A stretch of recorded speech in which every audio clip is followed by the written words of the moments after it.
It used to be wedding earlier, but it doesn't expand back. This log is only to be taken out the next year. All the logs arrive ready for the installation. The whole house will get wider, so that the roof can move down with the ridge. Nowadays youngsters are pretty aggressive in their claims. Well, I wouldn't tell about McGregor, but we have quite a few fighters, thinking they succeeded enough. I forgot to remind you that we have an ongoing draw.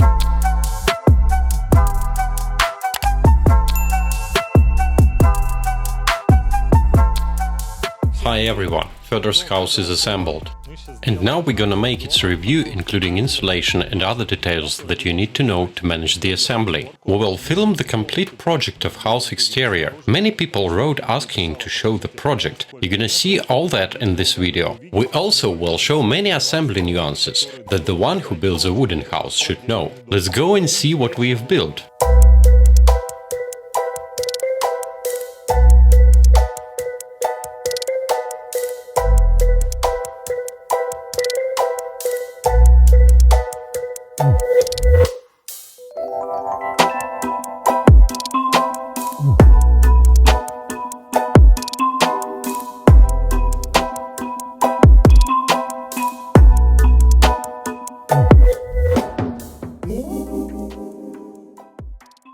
It's an important thing to choose the right insulation for the house. It used to be wedding earlier, but it doesn't expand back when it gets compressed. So when the house dries, it leaves the gaps. We use 2 cm thick polyterm. It ain't advertisement, it's a recommendation. It contracts and expands, so when the house dries out, it fills all the gaps in between the logs. That's more effective and warm.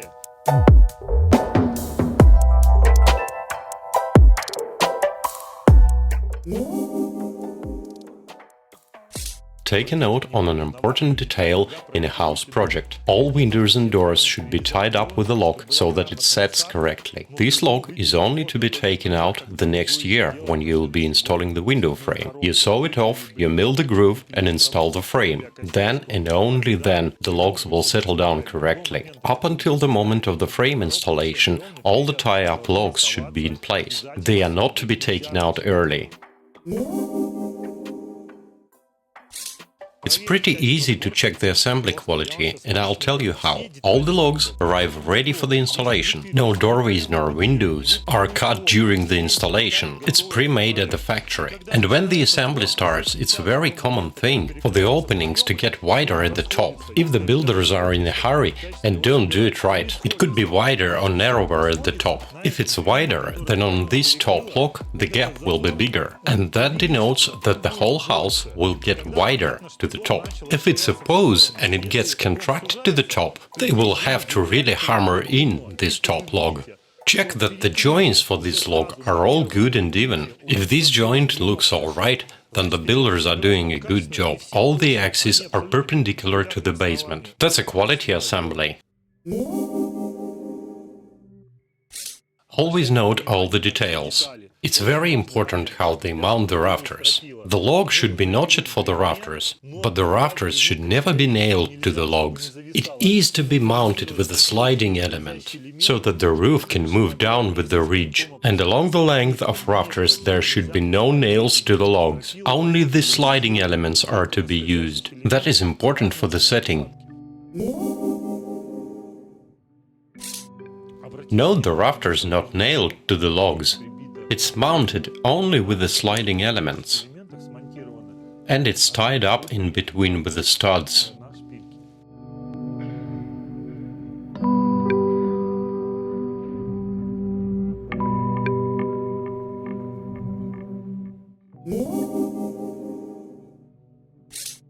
We assemble the logs with the wooden dowels. We never use staple-type C-clamps as the fasteners. We only use studs. Here is a footage to remind you how it looks. We assemble the house and leave it for a winter, but it has to be painted in the right time, to avoid the checks everyone's afraid of. This is a sunny side. And even though we assembled the house at a winter time, we got a few sunny days.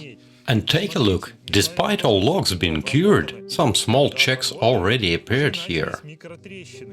So, because of this, first of all in a spring, as soon as the sun starts to hit, not waiting for plus 50 or 20, but instead catching a temperature of 5 or 10 to paint it. Checks appeared here, and here sun rays cannot reach, so there is no checks on both sides and faces. So, to get the logs hidden from the sunlight, you have to paint it at exactly right time. Don't wait a whole summer to get it completely dry. As soon as it's plus 10, paint it straight away, then it won't have checks.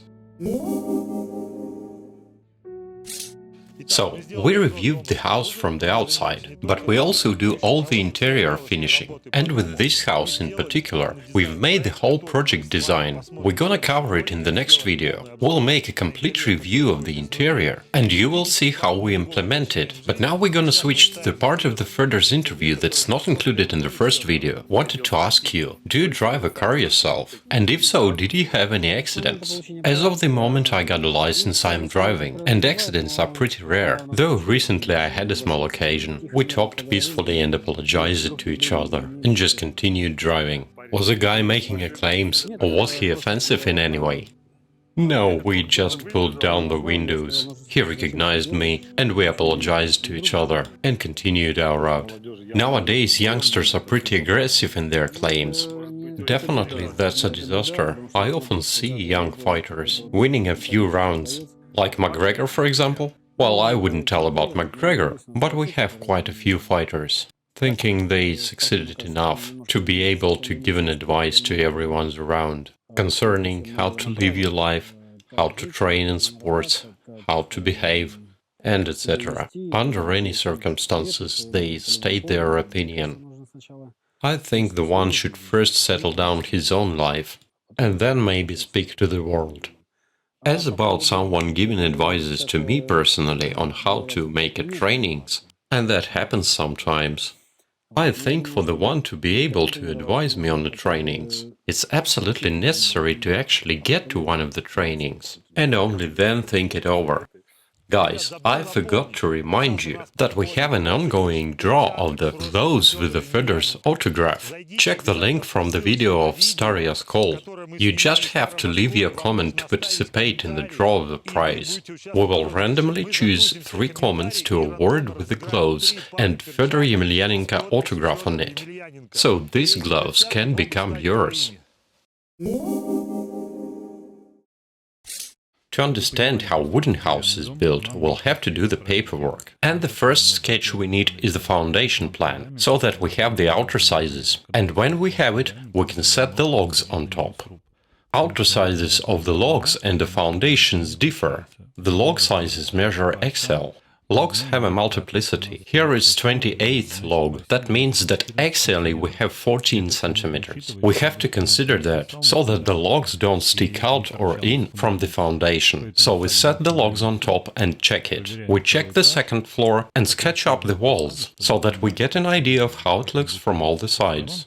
All these fences, doors and windows are preliminary. Logs on the roof colors can be changed. The most important is to understand construction. You check the fronton, and if it suits you, there is very important aspect of putting in the sketch of a human that is roughly 180 tall, some mid-sized human, to help you judge the height of the second floor and see where the ceiling is, how functional is the second floor, and also how high is the first floor. You put that human sketch everywhere and check the clearance to see if you have to add a ridge height.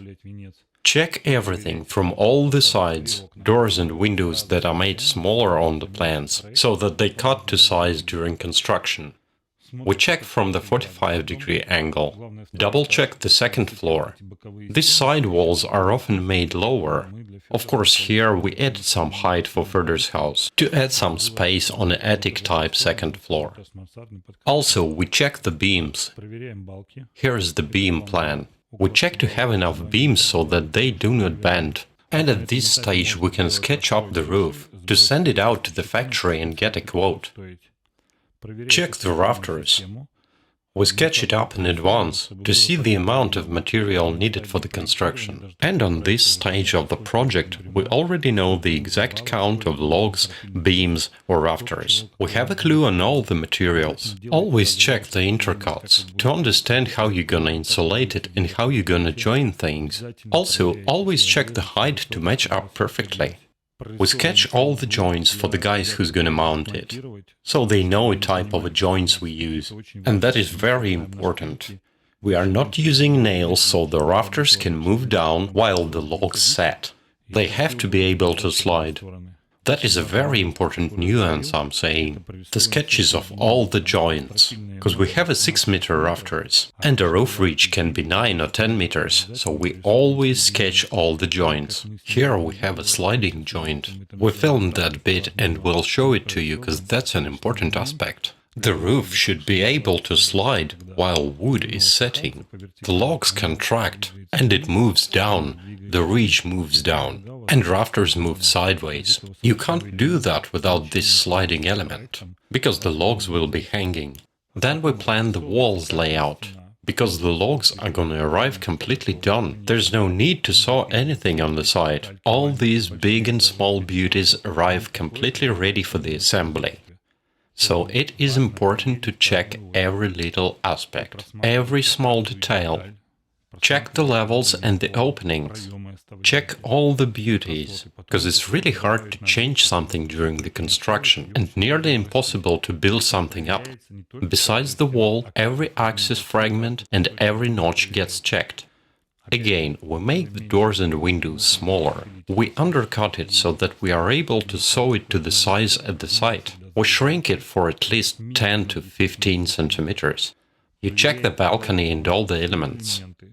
Because we added 2 logs here, even though we probably can make these bits on site, we always check all the details to get the logs ready to assembly, according to the project right from the factory. We check main axis, even count all these little fragments, so that they match the height. When the plans for the project are done, and you double-check the heights and everything, then you can start doing the log list. You're only started when there will be no changes in the project further. Each wall gets represented as the list of different elements. You can't place a quote without it. You list a whole project, every little detail, and when you've done, the software can form a quote for you. And you see the amount of different pieces you need, and the amount of raw 6-meter logs used. You send it out to the factory, and according to the log list, your personal project gets manufactured. Then it gets delivered to the site. And we always sort it, like the first floor to the first truck, the second floor to the second truck, and etc. That prevents the situation when a roof ridge arrives, but you don't have a floor joist. We always sort it, even with the big houses, like 4 trucks. It arrives right on time for the assembly. That requires less storage space on site, and it's convenient as well.